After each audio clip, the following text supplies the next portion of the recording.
একজন মানুষ সারা জীবন মানুষের টাকা মেরে মেরে খেয়ে খেয়ে সে এত বড় জালেম যে মানুষ সুযোগ পেলে ওকে গুলি করে শেষ করে দিবে। উমর রাদিয়াল্লাহু আনহু তিনি খলিফা ছিলেন, মুসলিম জাহানের খলিফা উমর রাদিয়াল্লাহু আনহু। তিনি একটা ছড়ি নিয়ে, একটা ছোট লাঠি নিয়ে ঘুরে বেড়াতেন। কোনো বডিগার্ড ছিল না, যেখানে সেখানে লাঠি মাথায় দিয়ে ঘুমিয়ে যেতেন। কারণ তিনি জুলুমই তো করতেন না, কোন মানুষ খেতে পেছে না, কে কি অবস্থায় আছে এটাই তিনি দেখে বেড়াতেন। আর আমাদের কেউ যদি একটু নেতা, কোন রকম ভাবে ছেঁড়াখোড়া একটু নেতা হতে পারে, ব্যাস ওর মজা দেখে কে। ও কথা বলবেন, কথা বলার সময়ও নেই। আর কত যে হারাম উপার্জন করে, ওইসব হারাম খোরদের জন্য দোয়া করে দেয়, জান্নাতি লোক গো ভাই, আপনি জান্নাতি মানুষ। কিন্তু ও যে সব সময় গরিব মানুষের মাল আত্মসাৎ করে, মানুষের টাকা মেরে খায়, বিধবার ভাতা মেরে খায়। কত মানুষ তার জন্য কান্নাকাটি করে যে আমার একটা ঘর এলো, ঘরটাও মেরে খেয়ে নিল। বর্ষার সময় ঘুমাতে পায়নি, ঘরে পানি পড়ে, আর বিয়াদবের কাছে টাকা এসেছিল ওর হাতে, টাকাটা মেরে খেয়ে নিল। আর তার জন্য দোয়া করে কিছু পথভ্রষ্ট আলেম। আমি আপনাদেরকে যে বিষয়টা বলতে চাইছি সেটা হচ্ছে, সব বিষয়ে দোয়াতে কাজ হবে না, সব বিষয়ে দোয়াতে কাজ হবে না। ধরেন আমি আমার ভাইয়ের জমিটা জোর করে লিখে নিয়েছি, আমার আব্বা মরে গেছে, রাস্তার ধারের যে জায়গাগুলো আছে 10 লাখ টাকা কাঠার জায়গাগুলো আমি লিখে নিয়েছি 10 কাঠা, আর আমার ভাইকে 2 বিঘা দিয়েছে মাঠে। ওগুলো 2 বিঘাতেও 10 লাখ টাকা হবে না, আর আমার যেগুলো পেয়েছে সামনে এগুলো এক কাঠার দাম 10 লাখ টাকা করে। আমার ভাই একটু বুদ্ধি কম, দিয়ে দিয়েছি মাঠে, আমি হারামভাবে লিখে নিয়েছি। এখন আমি আপনার কাছে দোয়া চাইছি, আমি কোনো মৌলবী সাহেবের কাছে দোয়া চাইছি, আমার জন্য যতই দোয়া করুক না কেন ওই দোয়া কাজে আসবে না। বরং তুমি যে বেইনসাফি বেঈমানি করেছো, মানুষের মাল আত্মসাৎ করেছো, ওটা আগে পরিশোধ করে এসো, তারপরে তোমার ফয়সালা হবে, তারপরে আল্লাহ তাআলা তোমার দোয়া কবুল করবেন। বুঝতে পারছেন না? অতএব আমাদের মাঝে যারা আছি, পথভ্রষ্ট আলেমদের পাল্লায় পড়ে পথভ্রষ্ট হবেন না। আপনি সারা জীবন যদি দান করেন আর নামাজ যদি না পড়েন তা কিচ্ছু হবে না। কথা বুঝতে পারলেন? সারা জীবন নামাজ পড়লেন না, কিন্তু দান করতে ছাড়েন না। বিশাল বড় বড় মসজিদ, এই মসজিদগুলো মেলা টাকা আছে, আপনি তৈরি করে দেন। মসজিদে এসির দরকার, আপনি এসিও লাগিয়ে দেন, কিন্তু নামাজ পড়বেন সেই তৌফিক হয় না। নামাজ পড়বেন সেই তৌফিক হয় না। তো আপনার টাকা দেওয়াতে এসি লাগিয়েছে, আপনার টাকা দেওয়াতে মসজিদে বিল্ডিং হয়েছে, সব কিছু হয়েছে। তো ওই মসজিদে একজন গরিব মানুষ নামাজ পড়বে, নামাজ পড়ে সে জান্নাতে যাবে, আর আপনার কোটি কোটি টাকার এই দান আপনাকে বৃথা করবে, আপনাকে জাহান্নামে নিয়ে যাবে। সেই জন্য শুধু দান করার মানে জান্নাত যাওয়া নয়, শুধু দান করার মানে জান্নাত যাওয়া নয়, বরং জান্নাত যাওয়ার যে প্রসেস আছে সেই প্রসেসে আপনাকে আগাতে হবে। আপনি মাধ্যমিকে দিলেন না আর আপনি বলবেন যে আমি ডাক্তার হবে? মাধ্যমিক দেবেন, উচ্চ মাধ্যমিক দেবেন, কোচিং নেবেন, তারপরে আপনি এমবিবিএস পড়ার সুযোগ পাবেন। আপনি মাধ্যমিক দিলেন না বলে আমি এমবিবিএস পড়বো, হবে? তা আপনি নামাজই তো পড়লেন না, তো দান করে জান্নাত যাবেন কি করে? মুহাম্মদ রাসূলুল্লাহ সাল্লাল্লাহু আলাইহি ওয়াসাল্লাম বলছেন, আউয়ালু মা ইউহাসাবু বিহিল আবদু ইয়াওমাল কিয়ামাতি আস-সালাহ, ফাইন সালুহাত সালুহা সাইরু আমালিহি ওয়া ইন ফাসাদাত ফাসাদা সাইরু আমালিহি। কিয়ামতের দিনে সর্বপ্রথম বান্দার কাছ থেকে হিসাব নেওয়া হবে। কিসের হিসাব? নামাজের হিসাব। ফাইন সালুহাত সালুহা সাইরু আমালি, যদি নামাজের হিসাব ঠিক হয়, সাইরু আমালি সমস্ত আমল ঠিক হবে। ওয়াইন ফাসাদাত ফাসাদা সাইরু আমালি, যদি নামাজের হিসাব গোলমাল হয়, সমস্ত আমল গোলমাল হয়ে যাবে।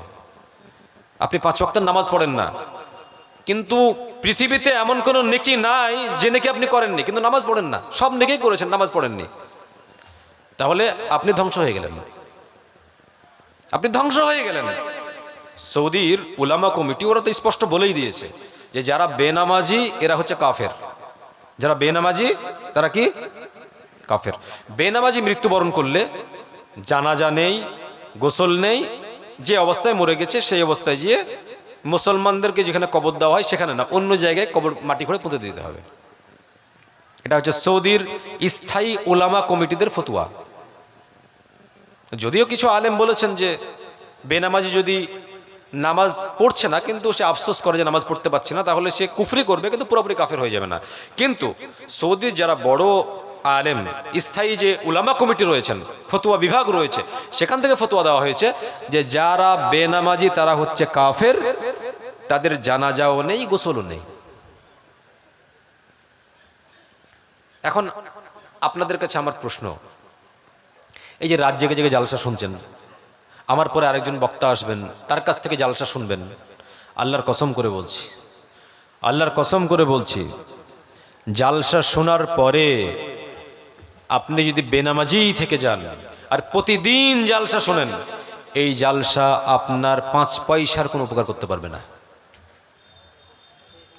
সারা জিন্দেগি যদি জালসা শোনেন আর আপনি যদি নামাজি না হন, বেনামাজি থেকে যান, আপনার এই জালসা শোনা 5 পয়সার কোনো কি কাজে আসবে না। এবার আপনি ভাবেন যে আপনি নামাজি হবেন না বেনামাজি থাকবেন, জান্নাত যাবেন না জাহান্নাম যাবেন। যদি মনে করেন জান্নাত যেতে চাই, জাহান্নামের শাস্তি সহ্য করতে পারবো না, দুনিয়ার আগুনে সহ্য করতে পারি না, জাহান্নামের শাস্তি সহ্য করব কি করে, যদি এটা আপনার মাথায় ঢোকাতে পারেন, তাহলে বেনামাজি থেকেন না। এখানে তো অনেকে বেনামাজি আছে না? আছে। আচ্ছা দেখি কালকে থেকে কে কে নামাজ পড়বেন না, একটু হাত তুলেন দেখি। কালকে থেকে কে কে নামাজ পড়বেন না, হাত তুলেন। বেনামাজি না, না নামাজ যে পড়বেন না, কালকে থেকে যে নামাজ পড়বেন না, একবার হাত তুলে আমাকে দেখান। কি হলো, তার মানে নামাজ পড়বেন নাকি? ভালোভাবে বুঝবেন। দেখেন, এখানে আল্লাহ তাআলার ফেরেশতারা আছেন, সমস্ত কিছু কিন্তু নোট করবেন। আপনি যদি হাত না উঠান, তার মানে হচ্ছে নামাজ পড়বেন, এটা অঙ্গীকার করছেন। আর এই অঙ্গীকার করার পরে যদি বেনামাজি থেকে যান, তাহলে মুনাফিক হিসাবে আপনি গণ্য হবেন। সেই জন্য বুঝে সুঝে হাত নামিয়ে রাখবেন, ঠিক আছে? কালকে থেকে কে কে নামাজ পড়বেন না, হাত তোলেন। যে আমার কথাই বুঝতে পারেননি, ঠিক ঠিক, মাশাআল্লাহ। আচ্ছা, কালকে থেকে কে নামাজ পড়বেন না, হাত তুলেন। তার মানে সবাই নামাজ পড়বেন তো ইনশাআল্লাহ? ইনশাআল্লাহ সবাই নামাজ পড়বেন। আল্লাহ তুমি কবুল করে নাও, বলুন আমিন। আল্লাহ তুমি কবুল করে নাও, বলুন আমিন। তাহলে আপনি কিন্তু অঙ্গীকার করলেন নামাজ পড়বো বলে। এরপরে যদি নামাজ না পড়েন, তাহলে কিন্তু আপনি মুনাফিক। খুব সাবধান, শয়তান আপনাকে কুতু দেবে কিন্তু। হ্যাঁ, নামাজ পড়তে হবে। কারণ এই জালসা শোনা, দান খায়রাত করা, যত ভালো কাজ আছে যাই করেন না কেন, আপনি সব বৃথা হয়ে যাবে, সব বেকার হয়ে যাবে যদি আপনি 5 ওয়াক্তের নামাজি না হন। মুহাম্মদুর রাসূলুল্লাহ সাল্লাল্লাহু আলাইহি ওয়াসাল্লাম সেই জন্য বলছেন, কিয়ামতের দিনে আল্লাহ তাআলা জিজ্ঞাসা করবেন বান্দার কাছ থেকে নামাজের জন্য। নামাজের হিসাব ঠিক হলে সমস্ত আমল ঠিক হবে, নামাজের হিসাব গোলমাল হয়ে গেলে সমস্ত আমল গোলমাল হয়ে যাবে। পানি দেন, পানি।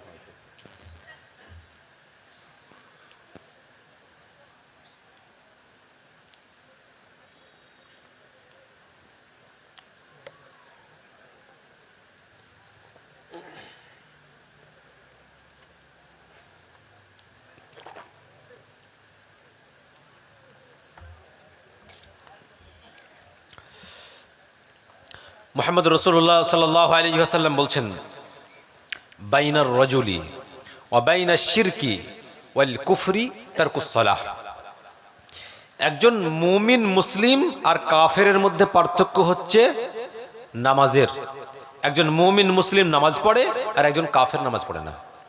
তাহলে কাফেররা নামাজ পড়ে না, আর যারা মুমিন মুসলিম বলে দাবি করে সেই ব্যক্তি নামাজ পড়ে। অতএব মুমিন মুসলিম আর কাফেরের মধ্যে পার্থক্যকারী বিষয় হচ্ছে নামাজের। যে ব্যক্তি নামাজ পড়বে সে ব্যক্তি মুমিন, সে ব্যক্তি মুসলিম, আর যে ব্যক্তি নামাজ পড়বে না সে ব্যক্তি হচ্ছে কাফের। আল আহদুল্লাযী বাইনানা ওয়া বাইনাহুম আস-সালাহ ফামান তারাকাহা ফাকাদ কাফার। আল্লাহ রাসূল বলছেন, আমাদের মাঝে এবং তাদের মাঝে, মানে কাফেরদের মাঝে পার্থক্যকারী বিষয় হচ্ছে নামাজের। ফামান তারাকাহা, যে ব্যক্তি নামাজকে ছেড়ে দিবে, ফাকাদ কাফারা, সে ব্যক্তি কাফের হয়ে যাবে। যে ব্যক্তি নামাজকে ছেড়ে দিবে সে ব্যক্তি কাফের হয়ে যাবে। আল্লাহ রাসূল বলছেন, আমাদের মাঝে আর কাফেরদের মাঝে পার্থক্যকারী বিষয় হচ্ছে নামাজের। যে নামাজ পড়ে সে ব্যক্তি মুসলিম, সেই ব্যক্তি আমাদের দলের অন্তর্ভুক্ত, আর যে ব্যক্তি নামাজ পড়ে না সে আমাদের দলের অন্তর্ভুক্ত নয়, সে কাফেরদের অন্তর্ভুক্ত। সম্মানিত উপস্থিতি, মুহাম্মদুর রাসূলুল্লাহ সাল্লাল্লাহু আলাইহি ওয়াসাল্লাম আরও বলেছেন, ওয়া কানা ইয়াউমাল কিয়ামা মা কারুন ওয়া ফিরআউন ওয়া হামান ওয়া উবাই ইবনে খালাফ। কিয়ামতের দিনে যারা বেনামাজি, যারা নামাজের হেফাজত করেনি, তাদেরকে ফেরাউনের সাথে, হামানের সাথে, উবাই ইবনে খলফের সাথে এদেরকে হাসর করানো হবে, এদেরকে উঠানো হবে। আপনি যদি নামাজ না পড়েন তাহলে আপনি ফেরাউনের দলে উঠবেন, আপনি হামানের দলে উঠবেন, আপনি উবাই ইবনে খলফের দলে উঠবেন। আমরা কি চাই না যে মুহাম্মদুর রাসূলুল্লাহ সাল্লাল্লাহু আলাইহি ওয়াসাল্লামের দলে উঠবো? আমরা কি চাই না? কার দলে উঠতে চাই? ফেরাউনের দলে? কার দলে? আপনাদের সাহস খুবই কম, কথা বলেন না কেন? কার দলে উঠতে চান? মুহাম্মদুর রাসূলুল্লাহ সাল্লাল্লাহু আলাইহি ওয়াসাল্লামের দলে উঠতে চাই। কাফেরদের দলে উঠতে চাই না, ফেরাউনের দলে উঠতে চাই না, হামানের দলে উঠতে চাই না, উবাই ইবনে খলফের কাতারে উঠতে চাই না। আমরা উঠতে চাই মুহাম্মদুর রাসূলুল্লাহ সাল্লাল্লাহু আলাইহি ওয়াসাল্লামের কাতারে। তো আপনি যদি মুহাম্মদুর রাসূলুল্লাহ সাল্লাল্লাহু আলাইহি ওয়াসাল্লামের কাতারে উঠতে চান, তার দলে উঠতে চান, তাহলে আপনি বেনামাজি হিসাবে কিভাবে সময় অতিবাহিত করেন, কিভাবে বেনামাজি হয়ে আপনি জীবনযাপন করতে পারেন? অতএব সাবধান হন। আপনি দুনিয়াতে যে পাপগুলো করছেন, এই পাপের জন্য আপনাকে ক্ষমা চেয়ে দুনিয়া থেকে যেতে হবে, পাপ মুক্ত হয়ে আপনাকে দুনিয়া থেকে যেতে হবে। আপনার জন্য আলেম সম্প্রদায় যত দোয়া করুক, যাই করুক না কেন, আপনার জন্য কিচ্ছু করতে পারবে না। মুহাম্মদুর রাসূলুল্লাহ সাল্লাল্লাহু আলাইহি ওয়াসাল্লাম এই ব্যাপারে স্পষ্টভাবে ফাতেমা রাদিয়াল্লাহু আনহাকে বলে দিয়েছেন, হে ফাতেমা, আমার কাছে কিছু চাওয়ার থাকলে চাও, তুমি যদি আমল না করে আমার সঙ্গে সাক্ষাৎ করো, কিয়ামতের দিন আমি কিছু করতে পারবো না। অতএব আমরা প্রত্যেকে ইনশাআল্লাহ এমন আমল করে যাব যে আমল দ্বারা আল্লাহ তাআলাকে সন্তুষ্ট করতে পেরে আমরা জান্নাত যেতে পারি। আল্লাহ তাআলা সেই তৌফিক দান করেন, আমিন। আমি প্রথমেই যে আয়াতগুলো তিলাওয়াত করেছিলাম, আল্লাহ তাআলা বলছেন, فأما من أوتي كتابه بيمينه فيقول هاؤم اقرءوا كتابيه إني ظننت أني ملاق حسابيه فهو في عيشة راضية। যার আমল নামা তার ডান হাতে দেওয়া হবে। ফায়াকুলু হাউম ইকরাউ কিতাবিয়া, কিয়ামতের দিনে এই ব্যক্তি আনন্দিত হয়ে সমস্ত মানুষকে বলবে যে আমার আমল নামা পড়ে দেখো। অর্থাৎ কিয়ামতের দিনে আল্লাহ তাআলা যখন আমাদের ডান হাতে আমল নামা দেবেন, তখন সেই ব্যক্তি এত খুশি হবে, এত খুশি হবে, সে উপস্থিত ব্যক্তিদেরকে ডাক দিয়ে বলবে, আল্লাহ তাআলা আমাকে ডান হাতে আমল নামা দিয়েছেন, আমার আমল নামাটা পড়ে দেখো। এতে আল্লাহ তাআলা যত ভালো কথাগুলো আছে সেই সব কথাগুলো লিপিবদ্ধ করে রেখেছেন, জান্নাতের কথাগুলো লিপিবদ্ধ করে রেখেছেন, যে কাজ করলে জান্নাত যাওয়া যায় সেই কথাগুলো লিপিবদ্ধ আছে, পড়ে দেখো। যেমন আপনার সন্তান যদি পশ্চিমবঙ্গের টপ র্যাঙ্কে চলে আসে, পশ্চিমবঙ্গে টপার হয়, তো আপনার সন্তানের রেজাল্ট নিয়ে আপনি মানুষকে দেখান যে আমার ছেলে কত সুন্দর রেজাল্ট করেছে, দেখো অঙ্কতে 100 পেয়েছে, ইংলিশে 100 পেয়েছে, বাংলাতে এত পেয়েছে। আপনি গর্ব করে দেখান, খুশি হয়ে দেখান। কেন দেখান? আপনার সন্তান ভালো রেজাল্ট করেছে। তো ঠিক সেই রকম ভাবে আপনার রেজাল্ট যখন কিয়ামতের দিন আল্লাহ তাআলা আপনার হাতে দিয়ে দেবেন, ডান হাতে দেবেন, তখন আপনি দেখবেন এত সমস্ত নেকির কথাগুলোই লিপিবদ্ধ করা আছে। আপনি সমস্ত ব্যক্তিদেরকে ডাক দিবেন আর বলবেন আমার আমল নামাটা পড়ে দেখো।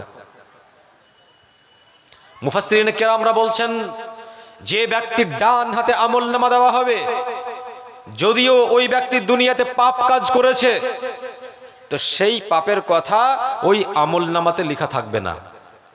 কেন থাকবে না?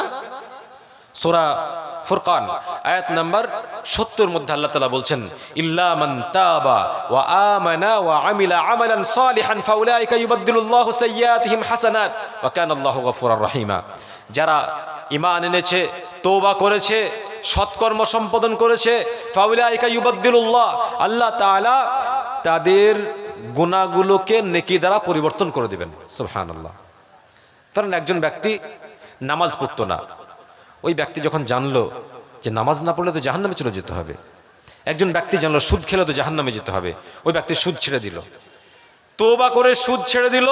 একজন ব্যক্তি তওবা করে নামাজ ধরে নিল, তো ওর যে আগেকার পাপগুলো যখন খাঁটি তওবা করবে, আল্লাহর তাআলার দরবারে কেঁদে কেঁদে ক্ষমা চেয়ে নিতে পারবে, তো আল্লাহ তাআলা তার গুনাহগুলো শুধু ক্ষমাই করে দেবেন না, বরং ক্ষমার সাথে সাথে গুনাহগুলোকে নেকি দ্বারা পরিবর্তন করে দেবেন। সুবহানাল্লাহ। একজন পাপিষ্ট সে যদি আল্লাহ তাআলার দরবারে কেঁদে কেঁদে খালিসভাবে তওবা করে নিতে পারে, তাহলে আল্লাহ তাআলা তার গুনাহগুলো ক্ষমা করে দেওয়ার সাথে সাথে সেই গুনাহগুলো নেকি দ্বারা রূপান্তরিত করে দেবেন। তো কিয়ামতের দিনে যখন ডান হাতে আমলনামা দেওয়া হবে, তার মানে আপনি ডান হাতে আমলনামা পেয়েছেন, মানে আপনি দুনিয়াতে গুনাহ করেছিলেন, কেঁদে কেঁদে ক্ষমা চেয়ে নিয়েছেন, আর নাই এতে সেই গুনাহগুলো সব নেকি হয়ে গেছে। ডান হাতে পেয়েছেন মানে এই আমলনামাতে নেকির কথা আছে। যদিও গুনাহ করেছিলেন, সেই গুনাহগুলো এখন নেকিতে পরিণত হয়েছে। তখন সেই ব্যক্তি আনন্দিত হয়ে উল্লাসিত হয়ে সবাইকে বলবে, হাও মুকরাউ কিতাবিয়া, দেখো আমার আমলনামাটা পড়ে দেখো। ইন্নী যানানতু আন্নী মুলাকিন হিসাবিয়া, আমার সুদৃঢ় ধারণা ছিল, আমার এই বিশ্বাস ছিল, আমি জানতাম যে এই হিসাবের সম্মুখীন আমাকে হতে হবে, সেই জন্য আমি দুনিয়াতে খুব সাবধানে চলাফেরা করেছি। দুনিয়াতে অনেক খারাপ জিনিস আমার কাছে এসে উপস্থিত হয়েছে, সেটা করলে আনন্দ পেতাম, কিন্তু কেন করিনি? সেই আনন্দ করলে ডান হাতে আজকে আমলনামা পেতাম না। ডান হাতে আমলনামা পাওয়ার জন্য দুনিয়ার অনেক সুন্দর সুন্দর জিনিসকে আমি লাথি মেরে খান খান করে দিয়েছি, শুধু আল্লাহ তাআলার সন্তুষ্টির জন্য। ইন্নী যানানতু আন্নী মুলাকিন হিসাবিয়া ফাহুয়া ফি ঈশাতির রাদিয়া, সে আরাম আয়েশের জীবন লাভ করবে। আল্লাহ তাআলা আরাম আয়েশের জন্য তার জীবনের ব্যবস্থা করে দিবেন। ফি জান্নাতিন আলিয়া, উঁচু জান্নাতে, কুতুফুহা দানিয়া, যার ফল রাশি তার নাগালের মধ্যে হবে। একজন জান্নাতি ডান হাতে আমলনামা পেয়ে আল্লাহ যখন সুউচ্চ স্থানে থাকার ব্যবস্থা করে দিবেন, তখন সেই ব্যক্তি জান্নাতের ফল মূল বসে দাঁড়িয়ে শুয়ে যেমন ভাবে ইচ্ছে সেই রকম ভাবে খেতে পারবে, ভক্ষণ করতে পারবে। কুলু ওয়াশরাবু হানিয়াম বিমা আসলাফতুম ফিল আইয়ামিল খালিয়া, তাদেরকে বলা হবে তোমরা খাও, পান করো, কারণ তোমরা দুনিয়াবি জীবনে ভালো কিছু কাজ করে অতিবাহিত করে আমার সঙ্গে সাক্ষাৎ করেছো, দুনিয়ার জীবনটা ভালো কাজে অতিবাহিত করেছো, অতএব আনন্দের সহিত অনন্ত অনন্তকাল খেতে থাকো, ভক্ষণ করতে থাকো, এর কোনো শেষ নেই। মুহাম্মদ রাসূলুল্লাহ সাল্লাল্লাহু আলাইহি সাল্লাম বলছেন, ইন্না ফিল জান্নাতি লাশাজারা ইয়াসিরুর রাকিবু ফি যিল্লিহা মিয়াতা আম লা ইয়াকতাউহা, জান্নাতে এমন একটি গাছ আছে যে গাছের নিচ দিয়ে একজন দ্রুত গতির কোনো উট ঘোড়া যাই হোক না কেন কিছুর ওপরে বসে সে যখন সফর করবে, সেই গাছের ছায়ার নিচ দিয়ে 100 বছর পর্যন্ত দ্রুত গতিতে একটা ঘোড়া একটা উট যাই হোক না কেন ছুটে চলে যাবে, তারপরেও সেই ব্যক্তি জান্নাতের গাছের এই ছায়া অতিক্রম করতে পারবে না। বলে সুবহানাল্লাহ। কত বছর? 100 বছর। 100 বছর। শুধু একটা আনন্দের কথা বলছি। একজন সে সফর করবে গাছের তল দিয়ে, গাছের নিচ দিয়ে, গাছের ছায়া দিয়ে 100 বছর পর্যন্ত যাবে, একটা নিয়ামত সেটাই শেষ করতে পারবে না। আর আমরা দুনিয়াতে বাঁচি তো 60 বছর, তো এই 60 বছরের জন্য কার মাল মেরে খেতে হবে, কাকে কষ্ট দিতে হবে, কার কি করতে হবে, এগুলোই আমরা করে বেড়াই। মানুষের মাল মেরে খেয়ে আত্মসাৎ করে সামান্য কটা দিনের সুখের জন্য এইগুলো করে বেড়াই। আর জান্নাতের শুধু একটা সুখ, জান্নাতের ছায়া এমন দেওয়া হবে, গাছের ছায়া 100 বছর আপনি অতিক্রম করেও শেষ করতে পারবেন না। আসলে আমাদের ওই জান্নাতের স্বপ্ন মনের মধ্যে জাগ্রত হয় না। আমরা যখন কোনো ফুলের বাগানের দিকে তাকাই, সুন্দর বাগানের দিকে তাকাই, তখন এইগুলো দেখে জান্নাতের কথা স্মরণ হয় যে দুনিয়াতে এত সুন্দর সুন্দর বাগান, এত সুন্দর ফল ফসল আল্লাহ তাআলা উৎপাদন করেছেন, তো এগুলো তো আল্লাহ তাআলার কাছে একটা মাছের ডানার সমানও দাম নেই, তারপরেও এত সুন্দর, তাহলে জান্নাতের নিয়ামত কত সুন্দর হবে। তাহলে যারা একজন মুত্তাকি ইমানদার, তারা দুনিয়ার এইসব বিষয়গুলো দেখে, দুনিয়ার এই সুন্দর জিনিসগুলো দেখে সে জান্নাতের বিষয়গুলো উপলব্ধি করে যে জান্নাত কতই না সুন্দর হতে পারে। আল্লাহ তাআলা তারপরে বলছেন, ওয়া আম্মা মান উতিয়া কিতাবাহু বিশিমালি ফায়াকুলু ইয়া লাইতানি লাম উতা কিতাবিয়া, যার বাম হাতে আমলনামা দেওয়া হবে সেই ব্যক্তি বলবে লাম উতা কিতাবিয়া, যদি এই আমল না দেওয়া হতো, কেন আমাকে আমল নামা দেওয়া হলো? ওয়ালাম আদরি মা হিসাবিয়া, যদি আমি আমার হিসাব না জানতাম। ইয়া লাইতাহা কানাতিল কাদিয়া, আমি তো মরেছিলাম, মরে যদি কবরেই থাকতাম এটা আমার জন্য ভালো হতো। যে বাম হাতে আমল নামা পেয়ে যাবে সেই ব্যক্তি বলবে, কেন আমাকে জানানো হলো আমার হিসাব? আমি কেন জানলাম আমার হিসাব? আমি তো মরে কবরে ছিলাম, ওটাই আমার জন্য ভালো ছিল। মা আগনা আন্নি মালিয়া, আমার দুনিয়া ধন সম্পদ কোনো কাজে আসলো না। আমার অনেক টাকা পয়সা ছিল, কোটি কোটি টাকার মালিক ছিলাম, আমি সবসময় গাড়িতে ঘুরে বেড়াতাম, সেই ধন সম্পদ কোথায় গেল আমার? হালাকা আন্নি সুলতানিয়া, আমার অনেক ক্ষমতা ছিল, সেই ক্ষমতা আমার অপসারিত হয়েছে, সমস্ত কিছু হালাক হয়েছে। আপনি কোটি কোটি টাকার মালিক, অনেক টাকা, আপনি মানুষের মাল আত্মসাৎ করে এখন কোটিপতি হয়েছেন। যে টাকা আপনাকে আনন্দ দিচ্ছিল দুনিয়াতে, কাল কিয়ামতের দিনে ওই টাকার কথা স্মরণে আসবে, আর আপনি বলবেন মা আগনা আন্নি মালিয়া, আমার ধন সম্পদ কোনো কাজে আসলো না। কোটি কোটি টাকার মাল ছিল আমার কাছে, সেই কোটি কোটি টাকার মাল দিয়ে, ধন সম্পদ দিয়ে আমি কি জাহান্নাম থেকে এখন বাঁচতে পারবো না? এটা কি কোনো কাজে আসবে না? সে আফসোস করবে। হালাকা আন্নি সুলতানিয়া, আমার দুনিয়াতে কত ক্ষমতা ছিল, সমস্ত ক্ষমতা অপসারিত হয়েছে, ধ্বংস হয়ে গেছে। বিশেষ করে যারা পার্টি করে, যারা পার্টির লোক, তারা এত ক্ষমতার দুর্ব্যবহার করে, এর কোনো হিসাব নিকাশ নেই। যারা পার্টির লোক ক্ষমতার এত দুর্ব্যবহার করে, একজন এমএলএ, একজন এমপি, সেই বা তার বেটা কারো প্রতি কোনো জুলুম অত্যাচার করেছে, এখন পুলিশকে তো দিয়ে অ্যারেস্ট করাতে হবে। আপনি জানছেন যে আমার বেটা খুন করেছে, আমার বেটা অন্যায় করেছে, আপনি জানছেন, আপনি পুলিশকে বললেন যে অমুক ব্যক্তিকে তুলে নিয়ে চলে যাও। এরকম ঘটনা ঘটে না? আপনার পাওয়ার আছে দুনিয়াতে, আপনার কথাতে চলে, আপনি বললেন যে অমুক জায়গাতে অমুক ব্যক্তি আছে, ওই খুন করেছে, ওকে তুলে নিয়ে চলে যাও।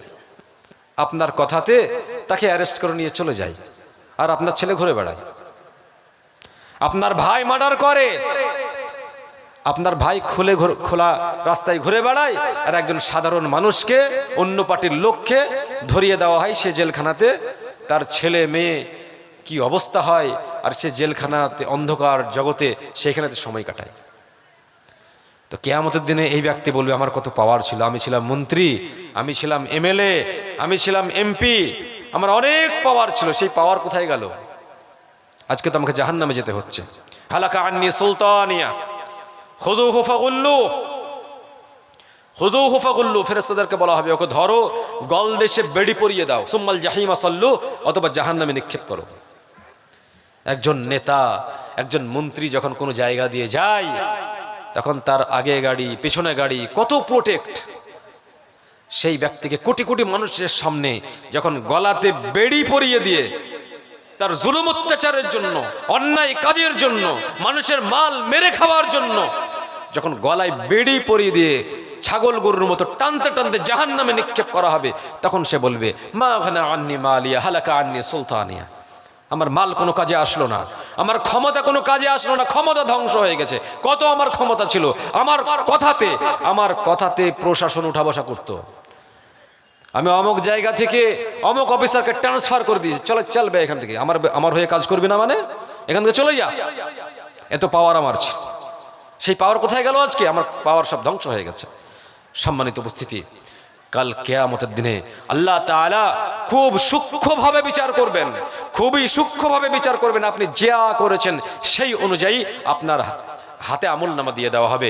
আপনি যদি আল্লাহ তাআলাকে সন্তুষ্ট দুনিয়াতে করতে পারেন, ডান হাতে আমলনামা পাবেন। আর আপনি যদি মানুষকে অসন্তুষ্ট করেন এবং সেই মানুষ যদি বদদুয়া করে, আল্লাহ তাআলাকে আপনি যদি অসন্তুষ্ট করেন, তাহলে এর জন্য কিয়ামতের দিনে আপনাকে বাম হাতে আমলনামা পেতে হবে, আর বাম হাতে আমলনামা পেয়ে আপনাকে জাহান্নামে নিক্ষেপ হতে হবে। আর আপনার খাবার কি থাকবে? ওয়ালা তাআমুন ইল্লা মিন গিসলিন, গিসলিন খেতে দেওয়া হবে। গিসলিন কি জানেন? জানা আছে কারো? গিসলিন হচ্ছে জাহান্নামীদের রক্তপুঞ্জ। জাহান্নামীরা জাহান্নামে থাকবে, ওদের যে রক্তপুঞ্জ নির্গত হবে, ওই রক্তপুঞ্জ ওই জাহান্নামীকে খেতে দেওয়া হবে। এখন যারা মন্ত্রী লেভেলের, গরিবের টাকা মেরে ও সারাদিনে বলে যে পানি খায়, 1 লিটার পানি খেলে নাকি 10,000 15,000 টাকা নাকি দাম, শরীর সুস্থ রাখার জন্য গরিবের টাকা মেরে ও 10,000 টাকা লিটার পানি খায়। শুনেছেন না শুনেননি? আর ও যা খাবার খায় সেই খাবারের জন্য ডাক্তারি পরীক্ষা হয়। অনেক মন্ত্রী লেভেলের লোক আছে মানুষের টাকা মেরে, গরিবের টাকা মেরে, দেশের টাকা মেরে, টাকা আত্মসাৎ করে তার নিজের পরিচর্যার জন্য, শরীরের জন্য, শরীর কিভাবে সুস্থ থাকবে সেই জন্য প্রতিদিন লক্ষ লক্ষ টাকা নিজের জন্য খরচ করে। আর কিয়ামতের দিনে এই ব্যক্তিকে কি খেতে দেওয়া হবে? গিসলিন খেতে দেওয়া হবে, জাহান্নামীদের রক্তপুঞ্জ খেতে দেওয়া হবে। তখন সে বলবে হালাকা আন্নি সুলতানিয়া মা আগনা আন্নি মালিয়া, দুনিয়াতে আমার কত ক্ষমতা ছিল, সমস্ত ক্ষমতা ধ্বংস হয়ে গেছে। কত টাকা পয়সা ছিল, কত দামি দামি খাবার খেতাম, আর আজকে আমাকে রক্তপুঞ্জ খেতে হচ্ছে। সম্মানিত উপস্থিতি, সাবধান এবং সতর্ক হন। জাহান্নামকে ভয় করেন। জাহান্নাম কি ভয়ঙ্কর জিনিস। কোনো মানুষ যদি জাহান্নাম নিয়ে একটু ভেবে দেখে নাই, একটু যদি ভাবে, তাহলে কোনো দিন কোনো ব্যক্তি সে জাহান্নামের রাস্তায় নিজেকে পরিচালিত করবে না। আবু বকর রাদিয়াল্লাহু আনহু তিনি একদিন খুব কাঁদছেন, চোখ দিয়ে পানি পড়ছে, আর তিনি তার জিহ্বাকে টেনে ধরে বলছেন হাযাল্লাযী আওরাদানিল মাওয়ারিদ, এই জিহ্বা আমাকে ধ্বংসের দ্বারপ্রান্ত পর্যন্ত পৌঁছিয়ে দিয়েছে। কে বলছেন? আবু বকর রাদিয়াল্লাহু আনহু বলছেন। আবু বকর রাদিয়াল্লাহু আনহু তিনি দুনিয়াতে জান্নাতের সুসংবাদ পেয়েছেন। তিনি বলছেন যে হাই, আমি যদি মুমিন ব্যক্তিদের পার্শ্ব দেশের একটা অঙ্গ প্রত্যঙ্গ লোম হতে পারতাম, হয়তো আমি এখনো মুমিন হতে পারিনি, এখনো তাকওয়াশীল হয়তো হতে পারেনি। আমার এই জিহ্বা জাহান্নামের দ্বার পর্যন্ত, ধ্বংসের দ্বার প্রান্ত পর্যন্ত পৌঁছিয়ে দিয়েছে। এই জিহ্বা দিয়ে কত মানুষকে কষ্ট দিয়েছি, এই জিহ্বা দিয়ে কত ফালতু কথা বলেছি, হয়তো আমি ধ্বংস হয়ে গেছি। তিনি বলছেন ইবকু ফা ইল্লাম তাবকু ফাতাবাকু, তোমরা আল্লাহর ভয়ে ক্রন্দন করো, আল্লাহর ভয়ে ক্রন্দন করো। যদি কান্না বের না হয় তাহলে কাঁদার ভান করো, চেষ্টা করো। কারণ জাহান্নাম কত ভয়ঙ্কর, আল্লাহর শাস্তি কত ভয়ঙ্কর এটা তুমি জানো না। উসমান রাদিয়াল্লাহু আনহু জান্নাতের সংবাদ পেয়েছেন দুনিয়াতে। তিনি কবরের পাশে দাঁড়িয়ে হাওমাও করে কাঁদতেন, কবরের কথা শুনলে হাওমাও করে কাঁদতেন। উসমান রাদিয়াল্লাহু আনহুকে জিজ্ঞাসা করা হলো, কেন আপনি এত কান্নাকাটি করেন কবরের কথা শুনলে, কবরের পাশে দাঁড়ালে এত কাঁদেন কেন? তিনি বলছেন এই অন্ধকার ঘরে আসতে হবে প্রথমে, এটা হচ্ছে প্রথম মানজিল। এখানে আমি যদি ফেঁসে যাই তাহলে তো আমি ওখানেও ফেঁসে যাব। আমি সেই জন্য ভয় করি যে এখানে পাস করতে পারবো কিনা। যদি এখানে পাস করি ইনশাল্লাহ ওখানেও পাস করতে পারবো। তাই এখানে পাস করতে পারবো না এই জন্য আমার মনের মধ্যে বড় ভয় হয়, আশঙ্কা হয়, তাই আমি আল্লাহর ভয়ে ক্রন্দন করি। এরা জান্নাতের সংবাদ পাওয়ার পরে এরা আল্লাহর ভয়ে কাঁদে, আর আমরা গুনাহ করার পরে হুজুর দিয়ে জান্নাতের স্বপ্ন দেখি। এরা জান্নাতের স্বপ্ন, জান্নাতের সার্টিফিকেট পেয়ে আল্লাহর ভয়ে কাঁদে, জান্নাত পাবো কিনা, আল্লাহর শাস্তি থেকে বাঁচতে পারবো কিনা। আর দুনিয়াতে হাজারো পাপ করে, অন্যায় করে এরা জান্নাত যাওয়ার জন্য হুজুর খুঁজে খুঁজে বেড়ায়। তোমাকে আবু বকরের ইতিহাস পড়তে হবে, উমরের ইতিহাস পড়তে হবে, উসমানের ইতিহাস পড়তে হবে, তারা কেমন ভাবে আল্লাহর ভয়ে ক্রন্দন করেছিলেন। ওমর রাদিয়াল্লাহু আনহু যখন দুনিয়া থেকে বিদায় গ্রহণ করছেন, দুনিয়া থেকে চলে যাচ্ছেন, একজন শয়তান বেয়াদব যখন ওমর রাদিয়াল্লাহু আনহুকে তলোয়ার দ্বারা হত করে, ছুরি দ্বারা হত করে ওমর রাদিয়াল্লাহু আনহু শাহাদাত বরণ করছেন, আল্লাহর ভয়ে খুব কান্নাকাটি করছেন। ওমর রাদিয়াল্লাহু আনহুকে বলা হচ্ছে আপনি ইসলামের জন্য এই করেছেন, সেই করেছেন। ওমর রাদিয়াল্লাহু আনহু বলছেন আমি কি করেছি ওসব কথা বাদ দাও, আমি জাহান্নামের শাস্তি থেকে বাঁচবো কি করে, আল্লাহ তাআলার দরবারে উপস্থিত হয়ে আমি কি জবাবদিহি করব, সেই জন্য আমি ভয় করি। তিনি ইন্না আযাব রাব্বিকা লাওয়াকি, নিশ্চয় তোমার রবের আযাব অবশ্যম্ভাবী, এই আয়াতটা যখন তিনি পড়তেন তখন তিনি কাঁদতে কাঁদতে বেহুশ হয়ে যেতেন। তার সন্তানকে তিনি বলেছিলেন আমি মরে যাওয়ার পরে আমার একটা সাইড কেঁদে স্পট পড়ে গেছে, দাগ লেগে গেছে, তো এই সাইডটা কবরের দিকে দাবিয়ে রেখে দিবে, কবরের সঙ্গে ঠেকিয়ে রাখবে, আল্লাহ যদি চান তাহলে ওমরকে ক্ষমা করে দিবেন, এই পাপিষ্ঠকে ক্ষমা করে দিবেন। যারা জান্নাতের সার্টিফিকেট পেয়েছেন তারা এইরকম ভাবে ক্রন্দন করছেন। আবু দারদা রাদিয়াল্লাহু আনহু তিনি বলছেন, মানুষ মরে যাওয়ার পরে কি অবস্থা হবে, মানুষ মরে যাওয়ার পরে কি অবস্থা হবে, কোনো মানুষ যদি উপলব্ধি করতে পারতো, জানতে পারতো, খাওয়া দাওয়া ছেড়ে দিয়ে খালি ময়দানে শুধু গড়াগড়ি করতো, খাওয়া দাওয়া করতো না, স্বামী স্ত্রী মানে ছেলে মেয়ে স্ত্রী সমস্ত কিছু ভুলে যেত, কিচ্ছু মনে রাখতো না। মরে যাওয়ার পরে কি অবস্থা হবে কোনো মানুষ যদি জানতো। আসলে আমরা উপলব্ধি করতে পারি না। একজন ব্যক্তি বলছিলেন কলকাতার, যে আমরা কবরের আযাবের কথা অনেক বলি, জাহান্নামের শাস্তির কথা অনেক বলি,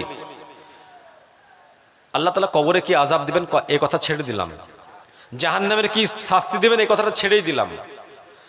আমরা সাধারণভাবে একটু গরম পড়লে খোলা জায়গাতেই তো থাকতে পারি না, এমনিতে চলে ফিরে বেড়াতে পারি না, ফ্যান চলে তাও গরম লাগে।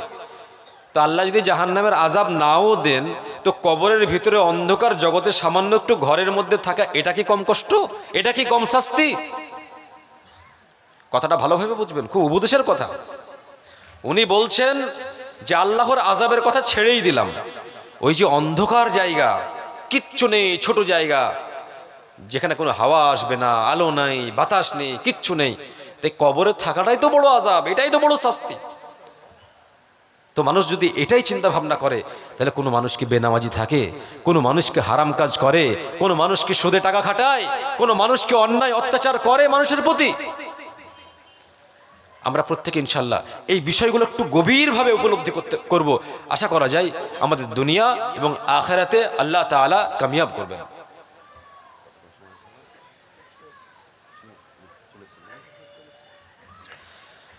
কিয়ামত কত ভয়াবহ জায়গা, আমি খুবই সংক্ষেপে, বক্তা সাহেব চলে এসেছেন, আমি খুবই সংক্ষেপে আপনাদেরকে কয়েকটা কথা বলি। আল্লাহ তাআলা সূরা মাআরিজের মধ্যে বলছেন, ইউবাসসিরুনহুম ইয়াওয়াদ্দুল মুজরিমু লাউ ইয়াফতাদি মিন আযাবি ইয়াউমিইযিন বিবানিহি। কিয়ামতের দিনে সব ব্যক্তিরা দেখতে পাবে, সব ব্যক্তিদেরকে একে অপরকে সবাই দেখতে পাবে।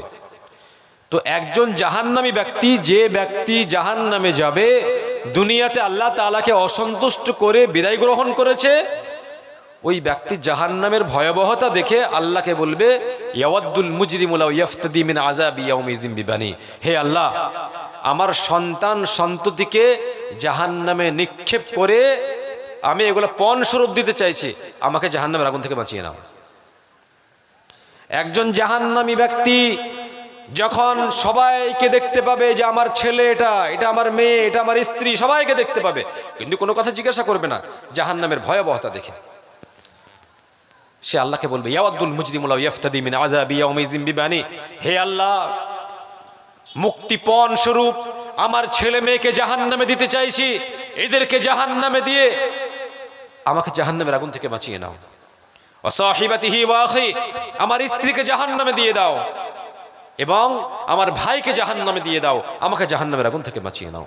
ওয়া ফাসিলাতিহি আল্লাতী তুবি, আমার জ্ঞাতি গোষ্ঠী আত্মীয় স্বজন সবাইকে জাহান্নামে দিয়ে আমাকে জাহান্নামের আগুন থেকে বাঁচিয়ে নাও। একের পর এক এরকম ভাবে বলতেই থাকবে। তারপরে বলবে, ওয়ামান ফিল আরদি জামিআন সুম্মা ইউনজি, পৃথিবীতে যত মানুষ আছে সমস্ত মানুষকে জাহান্নামে দিয়ে আমাকে জাহান্নামের আগুন থেকে বাঁচিয়ে নাও। একজন জাহান্নামী, সে আদরের সন্তান। অনেক পিতা আছে, ছেলে মরে গেলে আর ভালো লাগে না, ছেলের শোকে মরে যায়। স্ত্রী মরে গেছে আর ভালো লাগে না, স্ত্রীর শোকে মরে যায়। স্বামী মরে গেছে আর ভালো লাগে না, স্বামীর শোকে স্ত্রী মরে যায়। এরকম ঘটনা ঘটে না? তাহলে কতটা ভালোবাসে। আর কিয়ামতের দিনে জাহান্নামের ভয়াবহতা দেখে শুধু জাহান্নাম থেকে বাঁচার জন্য আল্লাহকে বলবে যে, আল্লাহ, আমার এই ছেলেকে, আমার মেয়েকে, আমার স্ত্রীকে, আমার ভাইকে, এদেরকে সমস্ত ব্যক্তিদেরকে জাহান্নামে দিয়ে দাও। কারণ এই ছেলে মেয়ের জন্য আমি ধ্বংস হয়ে গেছি, আজকে জাহান্নামে যেতে হচ্ছে। আমি হারাম উপার্জন করেছি, আমি সুদের কারবার করেছি, আমি মানুষের মাল আত্মসাৎ করেছি, মানুষের প্রতি জুলুম করেছি, মানুষের চুরি করেছি। আমার ছেলে মেয়েরা সুখে থাকবে এই জন্য, তো ওদের জন্যই তো আমি নিজের অকল্যাণ করেছি, আমি নিজেই জাহান্নামের দিকে নিজেকে ঠেলে দিয়েছি। আল্লাহ, ওদের জন্য করেছিলাম, সব জাহান্নামে দাও, আমাকে জাহান্নামের আগুন থেকে বাঁচিয়ে নাও। আল্লাহ বলবেন, কাল্লা ইন্নাহা লাযা নাযাআতাল লিশ-শাওয়া, এটা লেলিহান অগ্নি শেখা। নাযাআতাল লিশ-শাওয়া, যা দেহ হতে চামড়াকে আলাদা করে দিবে। তুমি দুনিয়াতে কেন শিক্ষা গ্রহণ করনি যে এর সম্মুখীন হতে হবে? তুমি নামাজ না পড়লে, ইসলাম বিরোধী কাজ করলে জাহান্নামে আসতে হবে, এই ভয় কি কেউ দেখায়নি? এই কথা কি কেউ বলেনি? তুমি কেন মানোনি? এখন কেন এইসবগুলো বলো? অতএব তোমার সন্তান দিয়ে, তোমার স্ত্রী দিয়ে, তোমার আত্মীয় স্বজন দিয়ে, পৃথিবীর মানুষ দিয়ে তুমি জাহান্নাম থেকে বাঁচতে পারবে না। তোমার আমল তোমাকে জাহান্নামে নিয়ে যাবে। তুমি ভালো আমল করোনি, খারাপ আমল করেছিলে, চলো এখন জাহান্নামে চলে যাও। সন্তান বলবে وقالوا ربنا إنا أطعنا سادتنا وكبراءنا فضلونا السبيل ربنا آتهم ضعفين من العذاب والعنهم لعنا كبيرا। বলবে যে হে আল্লাহ, আমি বেনামাজি ছিলাম, আমার আব্বা বেনামাজি আব্বাই বানিয়েছে। আমি পথভ্রষ্ট ছিলাম, পথভ্রষ্ট আব্বাই বানিয়েছে। কোনদিন নামাজের জন্য আব্বা মারেনি, কোনদিন আব্বা অন্যায় কাজের জন্য বকেনি। যদি আব্বা নামাজের জন্য মারতো, অন্যায় কাজের জন্য ব্যত্রাঘাত করতো, তাহলে তো আমরা অন্যায় কাজ করতাম না, বেনামাজি থাকতাম না।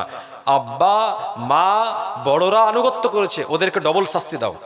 ওরাই পথভ্রষ্ট করেছে, ওদেরকে ডবল শাস্তি দাও, মহা অভিসম্পদ করো। কে বলবে? আপনার ছেলে মেয়ে আপনার বিরুদ্ধে বলবে।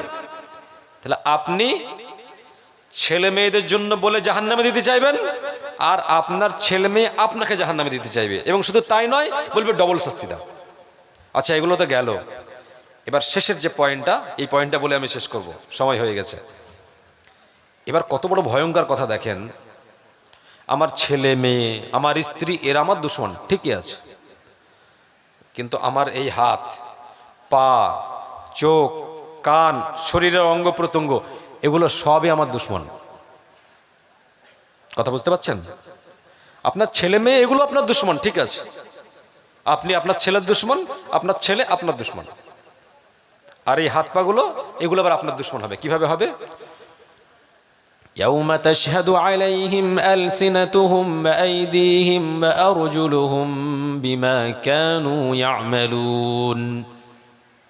যেদিন তাদের হাত, তাদের পা, তাদের কৃতকর্ম সম্পর্কে আল্লাহ তাআলাকে সাক্ষ্য দেবে। যেদিন তাদের হাতগুলো, তাদের পা গুলো, তাদের কৃতকর্ম সম্পর্কে আল্লাহ তাআলাকে সমস্ত কিছু বলে দেবে। এই পা দ্বারা আমি হাঁটতে হাঁটতে কোথায় যাচ্ছি, কিয়ামতের দিন আমার পা বলবে।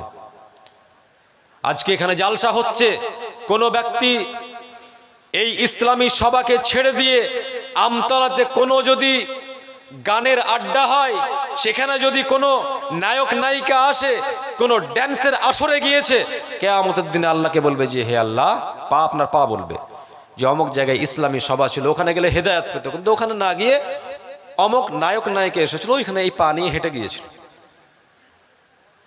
আপনার হাত আপনার বিরুদ্ধে বলবে যে হে আল্লাহ, এই মোবাইল, মানে এই হাত দিয়ে মোবাইল টিপাটিপি করেছিল, আর ব্লু ফিল্ম, আর কত রকমের নোংরা, কত রকমের কি গান বাজনা, এইসব গুলো হাত দিয়ে টিপাটিপি করে দেখেছে। আপনার হাত, আপনার পা আপনার বিরুদ্ধে আল্লাহ তাআলাকে বলবে। সূরা ইয়াসিনের 65 নম্বর আয়াতে আল্লাহ তাআলা বলছেন, اليوم نختم على أفواههم وتكلمنا أيديهم وتشهد أرجلهم بما كانوا يكسبون।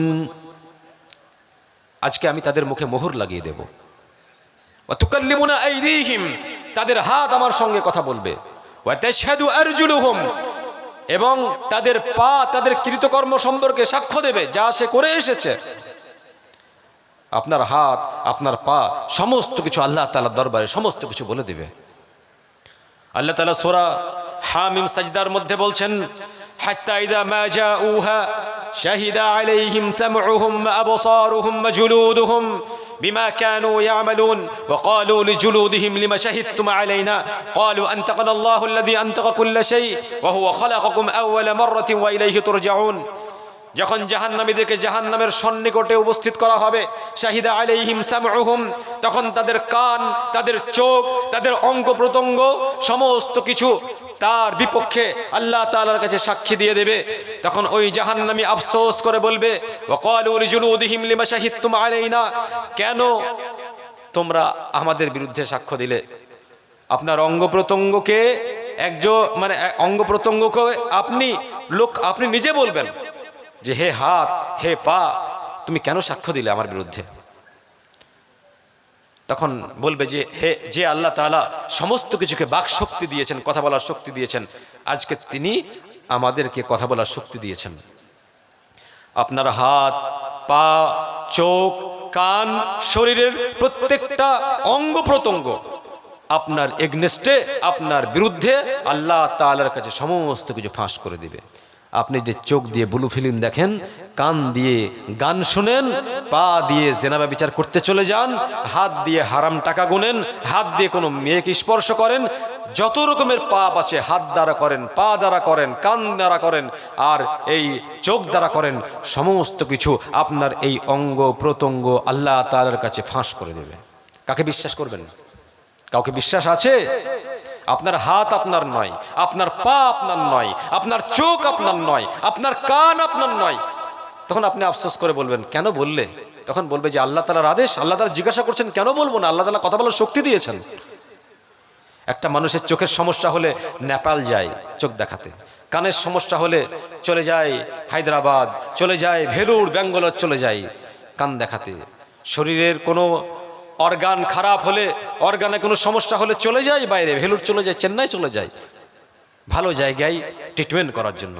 কিন্তু আপনি যার ট্রিটমেন্ট করছেন, যার পেছনে লক্ষ লক্ষ টাকা খরচ করছেন, কিয়ামতের দিনে আপনার এই অর্গান, আপনার এই অঙ্গ প্রত্যঙ্গ আপনার বিরুদ্ধে আল্লাহ তাআলার কাছে সমস্ত কিছু ফাঁস করে দিয়ে আপনাকে জাহান্নামে নিক্ষেপ করবে।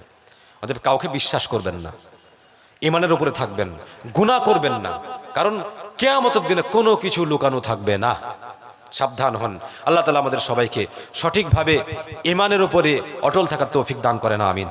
আল্লাহ তাআলা আমাদের সবাইকে সেই আমল করার তৌফিক দান করেন যে আমল করলে কিয়ামতের দিনে আমরা যেন ডান হাতে আমলনামা পাই। আল্লাহ তাআলা সেই তৌফিক দান করেন, আমিন। এখান থেকে আমার সংক্ষিপ্ত বক্তব্য শেষ করছি। আকুলু কওলি হাযা আস্তাগফিরুল্লাহ লি ওয়া লাকুম ওয়া লিসাইরিল মুসলিমিন। ওয়াসসালামু আলাইকুম ওয়া রাহমাতুল্লাহি ওয়া বারাকাতুহু।